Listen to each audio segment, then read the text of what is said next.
Today we're in studio with my friend Jeff Silver. He is an awesome singer-songwriter. He's going to play an original tune, and then afterwards I'm going to ask him some questions to kind of break it down so you can understand the craft of songwriting.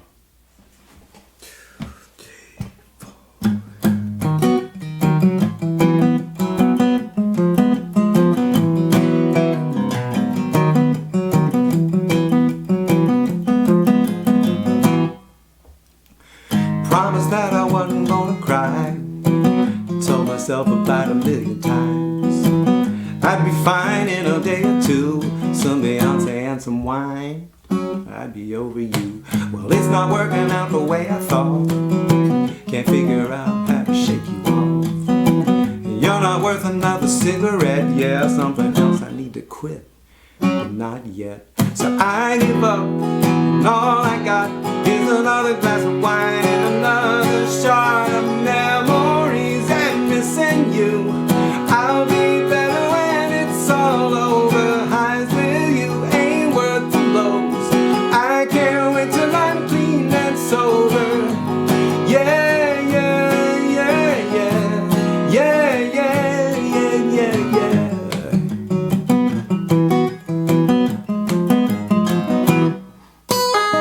Infatuated, couldn't get enough.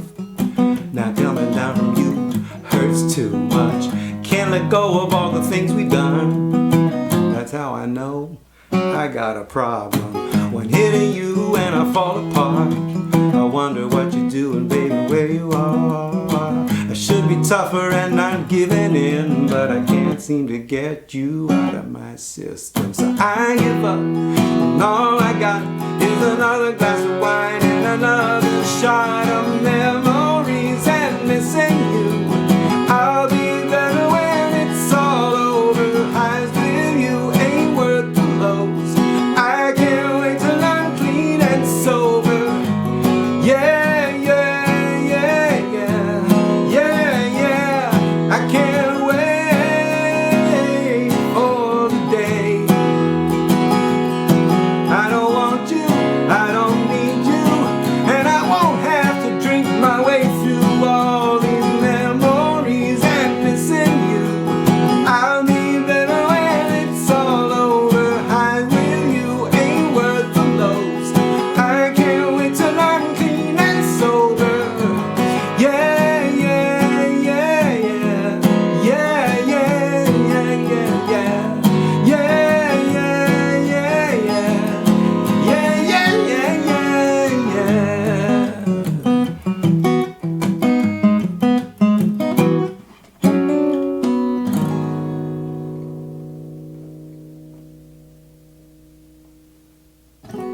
All right, Jeff. So that was Clean and Sober. Clean and Sober. It was a really cool song. I love the chord progressions and it's just a vibe, and the other tones that you use and the lyrics. It's just, I just kept thinking about it afterwards. So tell me about the song. Like, how did you write it? How did it come together? Well, I wrote it with a friend of mine in Nashville, Mandy Brooke, who you can find on her website, which I believe may be floating around the screen somewhere That's around right. this moment. Magic editing. And she's on all the social medias, I believe.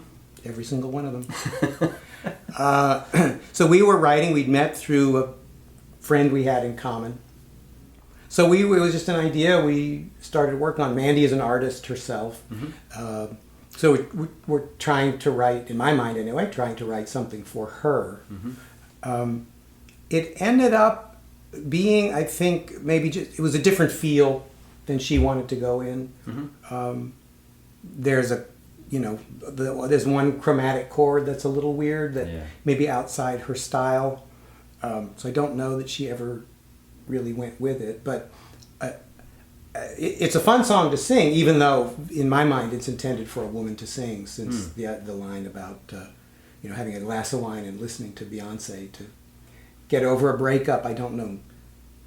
Not that there aren't any, but I don't know many men who would do that. So did she write that, or did you write that part of the song? I'm trying to remember. You know what? It was a different celebrity. I think it was. We were talking about. It was Ellen at one point. Oh, okay. But it was something. It was Oprah. Oh. Originally, it was Oprah and some wine, and I thought, well, unless you're reading a magazine, nobody's watching Oprah anymore. And so then we went with Ellen. And now that I think of it, this is a revelation to the world. I changed it to Beyonce. I haven't spoken to Mandy since then. Mandy, if you happen to see this, I hope you like it. It just seemed like Beyonce was more appropriate. Okay. I don't think Ellen is helping too many people through breakups necessarily the same way that Beyonce can. What's your favorite part of the song when you play it? Of that song? Yeah. I have two favorite parts. There was the chromatic chord I like. Yeah. That, which actually was a mistake originally. Huh. I think I meant to just play, but I somehow played, which it's got that weird thing in there, but there was that little suggestion of, wait a second. Oh. And then you followed that. I did. Now that may have been where I lost Mandy, but I like that. I tend to really like chromatic things. Me too. I love that. And then the one little bit in the turnaround between the chorus and the second verse, just that. We'll get there in a second. This. Those two things I particularly like. I just love how it like punches. It's just like Exactly. Oh, it's like it's a really cool feel. Right. And I'm a pretty good guitar player, but not a lead sort of player that would. But when I'm working on something or have just finished something, I tend to play it a lot. Yeah. And stumble into things like that just through the repetition of it. Okay. And there's that immediate gratification in it, which is just, it doesn't matter if there's an audience there or not, but it just feels good as a musician. It is. It just sort of cements it in your muscle memory and in your mind. So part of it is, with one like that, for me, I particularly like the feel of it overall. So it does just feel good to play it. Yeah. And part of it is it's a way of learning it. Okay. But that does also lead to these other little enhancements that you Cool. stumble onto. What about the yeah, yeah? Well, around that time, there was still a lot of these, lots and lots of songs have the whoa, whoa, whoa as the tribal thing where the big group comes in. And I thought, we don't need another song going whoa, whoa, whoa. Well, we haven't one that goes yeah, yeah, yeah in a while. So I just thought, yeah, let's do that. There's nothing more behind it than that. Yeah. And you also talk about kind of the real estate of the song. So you got the chord progressions. Yeah. So that kind of has a fixed length, and then you've got to decide what you do lyrically and with other things like that. So how do you think about the ratio of lyrics versus a yeah or a solo? How does that come together as a writer? In that one in particular, it seemed like the point had really been made. I mean, I guess if I'd have to take a step back from it and look at it again, but you could I suppose you could make the case that there's more melodic and potential lyric space there in that chorus, but the point has been made already. And it felt like, well, there's nothing else to say here. And there hasn't been a song with a bunch of yeahs in a minute, so mash it up. It was a nod to a particular commercial trend also, but just in a way that may make no difference to anyone else in the world but me. But it was a way of making it my own a little bit more. Yeah. Well, and I noticed after you performed it, that was kind of the part that was in my head. So there's something about that tribal chant, as you describe it, that at least for me, I was like, I think I want to be with this tribe here. And it is funny, every once in a while you'll find things like where you put your sweat and tears into hammering out the perfectly crafted lyric, and then it's something like that is what it's the grabber. Sticks with people. Yeah. Absolutely. Yeah. Very cool. So, well, what about other aspects of the song that you find interesting? Anything else to share with the songwriter that maybe isn't obvious to the listener? Well, in the same way that the yeah could be a sign of a certain laziness, of like, I don't have to write any more lyrics here. Yeah. The ends of each verse are the same. Which, that is a little, it can work as a, what's the word I'm looking for? Not gimmick isn't the word I'm looking for, but as a stylistic effect that you know, from here to here, you've got all new material, verse 1 compared to verse 2. Right. But then down here, you've got this little, it's not a bookend because they're different at the top, but this little thing that pulls it all together almost like a funnel to take you back to the chorus that you want to land on. Yeah. Which is, for the listener, you want to, I mean, you're an artist and you're doing your thing, but you also want to lead them along into the main point of the song, the chorus and whatever the messaging is, right? Right. I mean, ideally, you songwriting theory, sort of, you don't want it to just be two blocks of material that happen to be butted up against each other. At least for the kind of writing that I do, you want it to act, either, I said funnel, it can also be like a ramp up to say, here we go, we're back to this important part, the part you've all been waiting to hear again. Yeah. So that it has a certain momentum that takes you there. Of course. Well, any other kind of tips for songwriting that come out of that song for somebody who's new to songwriting that you might share? Maybe don't put in the chromatic chords that are going to make your performing songwriting partner not want to perform it. I would say that's one. Yeah. I don't know if this is a tip or a lesson of any kind, but the idea that in my head this should be sung by a woman because of that, the Beyonce and the wine part.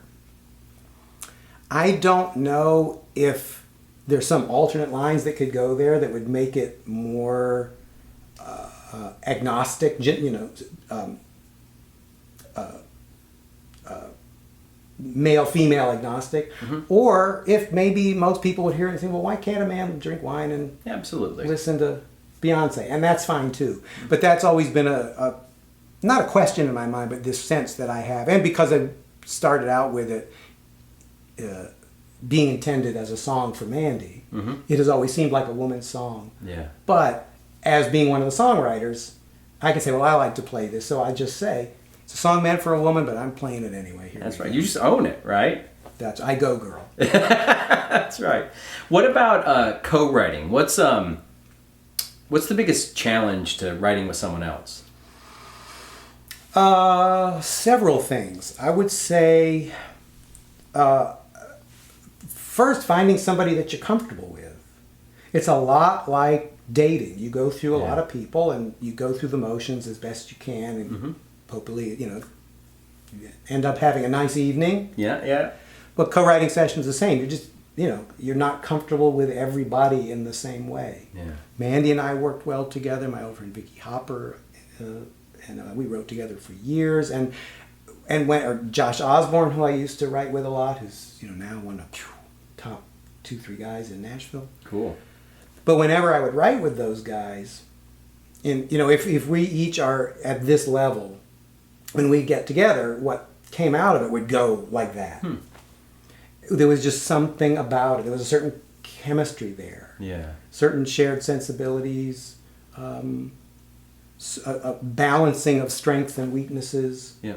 So I did have one experience once. I wrote with a guy, really high energy guy. May have been completely ADD and attributed to that, but we're working, and he's a guy who would just throw out. It was very difficult to keep track of everything he kept throwing out. This particular song idea, but then he's playing something, and then he's throwing out other ideas. I think this is not related to what we're working on. All of a sudden, I realized, he's moved on. He's on a different song now. He has started a completely different song. Huh. So. Along the lines of what we were talking about, of where there's an idea that you have but doesn't really fit, that was an experience where it really was all of a sudden shifting gears into a parallel universe. Wow. So, and I managed to capture, but because again, he was a guy who did not really keep track of so much of what was happening. Right. I managed to get it all, and I can't remember. I don't think we ever. I can't remember if we ever managed to get back together again to finish them. I remember I ended up polishing and finishing some of them because some of it was interesting stuff, but it didn't make sense. Yeah. So, but and again, I mean, that's a very unique experience. It makes for a good story. Right. I can't say that that's the most comfortable writing experience. He's not a guy I knew well. Now, Yeah. that could have changed had we written together a lot and got to know each other better. Yeah. But so that's an example of, well, again, the ideas that can come out of nowhere. Yeah. And then you And- just kind of follow it, and it's like, okay, well, does this belong here, or it's just something separate? I mean, Yeah. creativity just occurs the way it occurs. Right. And if I remember it correctly, this was a long time ago, I think at one point I actually said out loud, "Oh, we're writing something different now." But And did he acknowledge that? He was like, he yeah. must have, because I figured it out. And Yeah. we kept going. But that's an extreme example of where sometimes you just have to let go and if Yeah. you're collaborating, you're not always driving. Yeah. Sometimes you lead and sometimes you follow. Yeah, that's really well said. And because I most of the stuff I've written has been on my own, but I've begun to collaborate with others, and it's just been exciting once you let go of I want this to be my turf or my thing. Right. And like you said earlier, it can take you to a different level and an experience that really is much more interesting. Mm-hmm. So, great. Well, thanks for the time. For people that are interested in following you, how do they stay connected? You can find me, I have songs posted on Reverb Nation. I'm getting geared up to start doing one-on-one custom songwriting lessons, which we can do online. They're live lessons, not downloadable Yeah. videos, or in person if you happen to live in the Atlanta area. So there'll be more information. That's just getting geared up now. And if you have any reason to reach out to let me know what my songwriting strengths and weaknesses are in particular, Jeff Silver, Jeff Silver 9, the number 9 at gmail.com. Okay, great. And we've got some other contact information and details here, so check it out.